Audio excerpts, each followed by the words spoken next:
Hi everyone, welcome to education point. So जैसे कि आपको पता है कि हम क्लास 12 की जो एनसीईआरटी है आपकी ज्योग्राफी की, उसे कवर कर रहे हैं। एंड इस बुक का नेम है fundamental of human geography, right. तो जैसे कि आपको मैं पहले ही बता रही थी कि जब हम क्लास 11 की एनसीईआरटी को कवर कर रहे थे कि उसकी भी जो है टोटल 2 बुक्स हैं, राइट।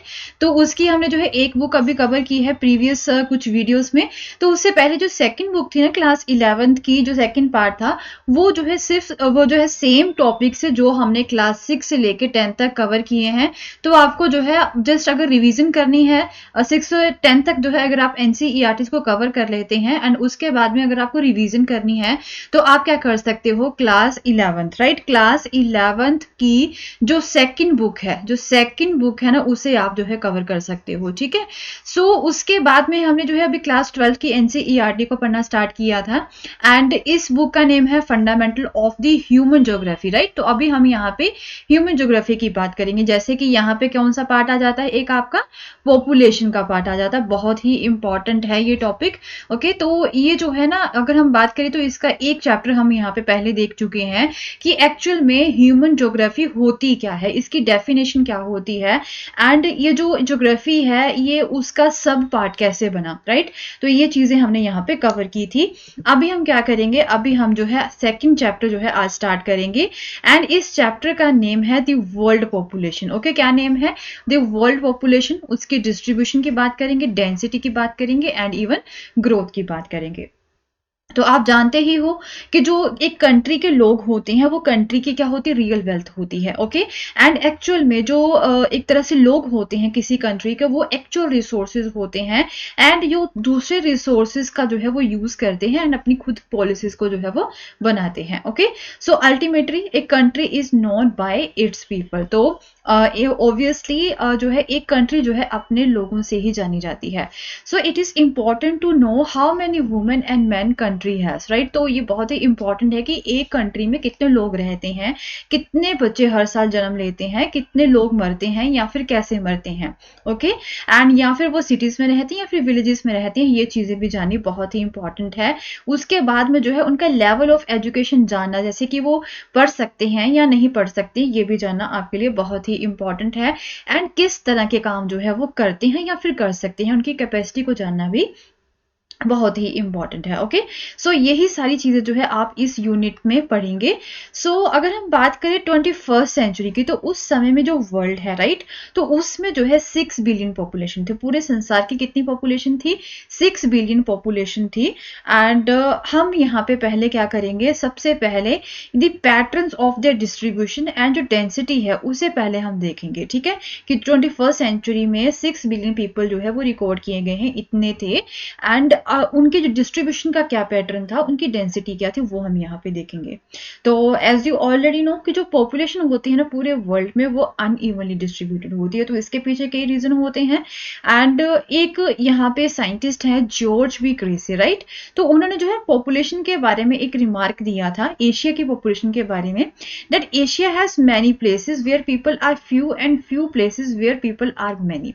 कि ऐसी जगह भी है एशिया में, यहाँ पे जो है जगह बहुत है बट पॉपुलेशन बहुत कम है, बट कई जगह ऐसी है जहां पे जो है जगह कम है बट पॉपुलेशन बहुत ज्यादा है। Okay, and even it is also true about the pattern of population distribution of the world also. And world में भी जो है ऐसे ही जो है पैटर्न आपको देखने को मिलेगा।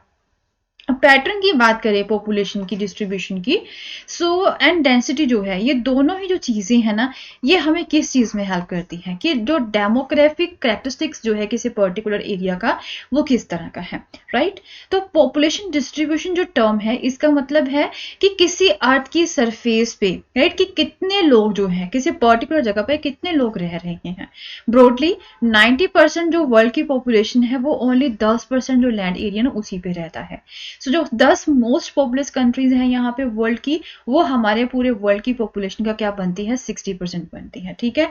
So out of these 10 countries जो 6 हैं वो सिर्फ एशिया में ही लोकेटेड हैं। ओके तो अभी जो है अगर आपको देखना है तो आप क्या करेंगे, मैप को देखेंगे जाके, एंड मैप में जो है आप पहले एशिया को देखेंगे, एंड एशिया की जो टॉप 6, राइट, जो टॉप 6 जो है यहाँ पे कंट्री जो मोस्ट पॉपुलस है पूरे वर्ल्ड में, उन्हें आप जो है लोकेट करोगे। ये आपका खुद का काम है, ठीक है।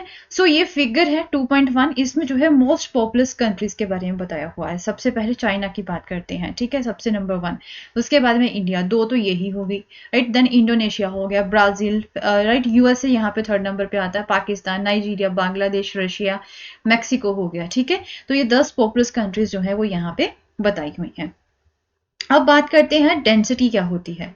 डेंसिटी ऑफ पॉपुलेशन की अगर हम यहाँ पे बात कर दें तो बोलते कि एक यूनिट ऑफ लैंड पे, राइट, एक छोटी सी लैंड पे, राइट, उसकी क्या होती है, एक लिमिटेड कैपेसिटी होती है कुछ लोगों को सपोर्ट करने की, ठीक है। तो हेंस और जो है यहाँ पे ये चीज समझना बहुत इंपॉर्टेंट है, the ratio between the number of people to the size of land, की एक size of land, in particular land पे, छोटे से टुकड़े पे कितने नंबर ऑफ पीपल रह रहे हैं। तो यही जो रेशियो होती है ना, इसे हम क्या बोलते हैं, डेंसिटी ऑफ पॉपुलेशन बोलते हैं। तो इसे हम किस तरह से जो है मेजर करते हैं, पर्सन पर स्क्वायर किलोमीटर पॉपुलेशन के हिसाब से इसे मेजर किया जाता है। Okay, so density of population जो होती है वो it is equal to the area, right. For example area of region x, right, suppose करो कि एक पर्टिकुलर रीजन का जो एरिया है, राइट, एक पर्टिकुलर रीजन का जो एरिया है वो कितना है, 100 स्क्वायर किलोमीटर है। 100 स्क्वायर किलोमीटर एरिया की अगर हम यहाँ पे बात करें, ये इतना एरिया है, तो यही एरिया में अब कितने लोग रह रहे हैं उसकी बात करेंगे। तो यहाँ पे सपोज कीजिए 1.5 लाख लोग जो है वो यहाँ पे रह रहे हैं। ओके, तो इसे हम बोल देंगे डेंसिटी ऑफ द पॉपुलेशन, ठीक है। तो इसे हम किस तरह से कैलकुलेट करते हैं, सपोज कीजिए कि इस एरिया में ये कितना एरिया है, 100 स्क्वायर किलोमीटर, एंड कितनी पॉपुलेशन है यहाँ पे, तो इस तरह से 1.5 लाख को हम जो है 100 से डिवाइड कर देंगे, तो हो गया 1500 पर्सन पर स्क्वायर किलोमीटर हो गया, ठीक है। 100 स्क्वायर किलोमीटर पे जो है 1.5 लाख लोग रह रहे हैं, तो आप क्या हो गया, पर स्क्वायर किलोमीटर पे कितना हो गया, 1500 हो गया, ठीक है। सो यहीं से जो आपको पता चलेगा कि एशिया के 10 हाईएस्ट कंट्रीज जो है वो कौन सी हैं, जो फिगर मैंने पीछे आपको बताई है। अभी बात करते हैं कि कौन से फैक्टर्स जो है जो यहाँ पे पॉपुलेशन की डिस्ट्रीब्यूशन को बहुत ही प्रभावित करते हैं। सबसे पहले तो कुछ ज्योग्राफिकल फैक्टर्स होते हैं, ठीक है, कि अवेलेबिलिटी ऑफ वाटर वहां पे है, राइट, क्योंकि वाटर जो है सबसे इंपॉर्टेंट फैक्टर है लाइफ का। सो ऑब्वियसली लोग जो है वहां पे रहना स्टार्ट करेंगे, यहाँ पे फ्रेश वाटर अवेलेबल है, तो ऑब्वियसली ड्रिंकिंग के लिए यूज किया जाता है, वाटर को बाथिंग के लिए यूज किया जाता है, कुकिंग के लिए यूज किया जाता है, कैटल को जो है पानी पीना होता है, क्रॉप्स के लिए यूज किया जाता है, इंडस्ट्रीज में, एंड इवन नेविगेशन में भी जो है वाटर की यहाँ पे जरूरत पड़ती है, ठीक है। सो ऑब्वियसली जो रिवर वैलीज होती हैं इसी की वजह से जो है सबसे डेंसली पॉपुलेटेड होती हैं पूरे वर्ल्ड के एरियाज में, ठीक है। एंड उसके बाद में जो है सेकंड फैक्टर है लैंडफॉर्म, कि लैंडफॉर्म फ्लैट है या फिर जो रग्ड है। यहाँ पे अगर फ्लैट प्लेन्स है या फिर जेंटल स्लोप्स है, वहां पे जो है मोस्टली लोग रहना स्टार्ट करते हैं, ओके, क्योंकि वो जगह जो होती है क्रॉप्स की प्रोडक्शन के लिए बहुत ही फेवरेबल होती है, एंड रोड्स एंड इंडस्ट्रीज बनाने के लिए भी बहुत ही फेवरेबल होती है। उसके अदर हैंड अगर हम बात करें माउंटेन्स एंड जो हिली एरियाज होते हैं, वो ऑब्वियसली ट्रांसपोर्ट नेटवर्क की डेवलपमेंट को भी जो है रोकते हैं, एंड ये जो है क्या होता है, initially do not favour the agriculture and industrial development, so these areas tend to be less populated. तो ऑब्वियसली जो हिली एरियाज होते हैं वहां पे जो पॉपुलेशन है वो आपकी बहुत ही कम होती है। उसके बाद में जो गंगा प्लेन्स हैं, they are among the most densely populated areas, right, वो बहुत ही पॉपुलेटेड एरियाज होते हैं पूरे वर्ल्ड के, right, while the mountainous zone जो होते हैं हिमालयस के, वो जो है बहुत ही स्कार्सली पॉपुलेटेड होते हैं, ठीक है। तो इंडिया की अगर हम यहाँ पे बात करें तो इंडिया में गंगा प्लेन जो है वो मोस्टली पॉपुलेटेड है। उसके बाद में जो क्लाइमेट होता है ना, वो भी बहुत इंपॉर्टेंट होता है। अगर सपोज करो किसी जगह का क्लाइमेट जो है वो एक्सट्रीम है, बहुत ही हॉट है या फिर बहुत ही कोल्ड है, राइट, तो वहां पे जो है ह्यूमन जो हैबिटेशन है वो क्या हो जाएगा, अनकंफर्टेबल हो जाएगा। So areas with the comfortable climate जो है where there is not much seasonable variation, यहाँ पे जो है ज्यादा वेरिएशन आपको नहीं देखने को मिलती है, वहां पे लोग ज्यादा रहना पसंद करते हैं। तो एरियाज विद हैवी रेनफॉल या फिर एक्सट्रीम एंड हार्श क्लाइमेट, वहां पे पॉपुलेशन हमेशा ही लो होती है। जैसे कि मेडिटेरेनियन रीजन की बात करें, were inhabited from the early periods, right. वहां पे क्या था कि अर्ली पीरियड से जो है वहां पे लोग ज्यादा रहते थे, क्योंकि वहां पे जो क्लाइमेट क्या था वो प्लीजेंट था शुरू से ही, ठीक है। उसके बाद में जो सॉइल होती है वो भी काफी इफेक्ट करती है। जो उपजाऊ सॉइल है वो बहुत ही इंपॉर्टेंट है एग्रीकल्चर के लिए एंड उसकी जो एलाइड एक्टिविटीज है उसके लिए। So therefore areas which have fertile loamy soils have more people living on them, right. यहाँ पे जो है बहुत ही फर्टाइल लोमी सॉइल होती है, वहां पे लोग ज्यादा रहना पसंद करते हैं, क्योंकि जो इंटेंसिव एग्रीकल्चर को यहाँ पे ज्यादा सपोर्ट करती है। So can you name some areas in India which are thinly populated due to poor soils, ये जो है आप बता सकते हो, ओके। उसके बाद में कुछ इकोनॉमिक फैक्टर्स भी होते हैं बच्चे, जैसे कि मिनरल्स हो गए, राइट। सबसे पहले इकोनॉमिक फैक्टर्स की अगर हम बात करें तो यहाँ पे लोगों को आर्थिक सहूलियत भी मिले, राइट, वो भी एक इम्पॉर्टेंट फैक्टर होता है। तो जिन एरियाज पे जो है मिनरल्स यहाँ पे ज्यादा मिलते हैं ना, वे क्या होता है, वहां पे इंडस्ट्रीज बहुत ज्यादा होती हैं।